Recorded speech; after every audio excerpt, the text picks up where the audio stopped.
Hello guys, അപ്പോൾ Bangalore days part 3 പോവാം. അപ്പോൾ ഞങ്ങൾക്ക് കോഴിക്കോട് നിന്ന് ബാംഗ്ലൂർ ത്രൂ ബസ്സായിരുന്നു. വരുന്ന വഴിക്ക് കുറച്ച് സ്നാക്സൊക്കെ വാങ്ങിച്ചിട്ടോ, അതിൻ്റെ വീഡിയോ ഒന്നും എടുക്കാൻ പറ്റിയില്ല. അപ്പോൾ ഞാൻ വിചാരിച്ചു നോർമലി ഒരു വഴി അങ്ങനെയായിരുന്നു വിചാരിച്ചത്. പക്ഷെ അമ്മ എൻ്റെ അടുത്ത് പറഞ്ഞപ്പോഴാണ് എനിക്ക് മനസ്സിലായി ഇത് വന്നിട്ട് ഒരു മലയിൽ കൂടെ കയറി ഫോറസ്റ്റിൽ കൂടെ കയറിയാണ് പോകുന്നതെന്ന്. കുറേ സ്ഥലം ഉണ്ടായിരുന്നു. പിന്നെ അവിടെ നിന്ന് മറ്റേ കർണാടക ബോർഡർ എത്തി, ബാംഗ്ലൂർ, അങ്ങനെ മൈസൂർ, ആ വഴി. എന്നിട്ടും ഞാൻ വിശ്വസിച്ചില്ല. ആ മലയല്ലേ, വലിയ ഇതൊന്നും കാണത്തില്ല എന്ന് വിചാരിച്ചു. പക്ഷെ കണ്ടപ്പോഴല്ലേ മനസ്സിലായേ ഇത്രയും വലിയ ഒരിത് സംഗതിയാണ്. ഇതിൻ്റെ പേര് പറയുന്നത് താമരശ്ശേരി ചുരം എന്നൊക്കെയാണ് പറയുന്നത്. എനിക്ക് അമ്മ പറഞ്ഞപ്പോഴാണ് എനിക്കറിയാമെന്നുള്ളത്.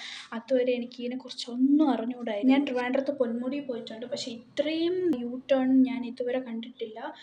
പൊന്മുടി തോറ്റുപോകും ഈ താമരശ്ശേരി ചുരം രണ്ടും കൂടെ കമ്പയർ ചെയ്ത് നോക്കുമ്പോൾ.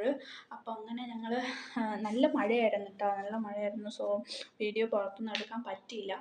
പിന്നെ ഞാൻ ഫോറസ്റ്റിലൂടെ ഈ ആനയൊക്കെ കണ്ട്, പക്ഷെ അതൊന്നും വീഡിയോ എടുക്കാൻ പറ്റിയില്ല. പിന്നെ അങ്ങനെ അവർ വയനാട്ടിലെത്തിയപ്പോൾ ഒരു ഫുഡ് ഹോട്ടലിൽ നിർത്തി, അങ്ങനെ ഫുഡ് കഴിക്കാൻ കയറി എന്നെ ഞാൻ വീണ്ടും ബസ്സിൽ കയറി പോയിട്ടിരുന്നപ്പോൾ മൈസൂർ പാലസ് കണ്ടു. അങ്ങനെ അതും കണ്ടു. ഒരു 8-8.5 മണിക്കൂർ ട്രാവൽ കഴിഞ്ഞ് ഞങ്ങൾ നേരെ ബാംഗ്ലൂർ എത്തി. ഒരു ഊബർ ബുക്ക് ചെയ്ത് റൂം എത്തി. അപ്പോൾ നെക്സ്റ്റ് വീഡിയോയിൽ കാണാം. ടാറ്റാ, ബൈ.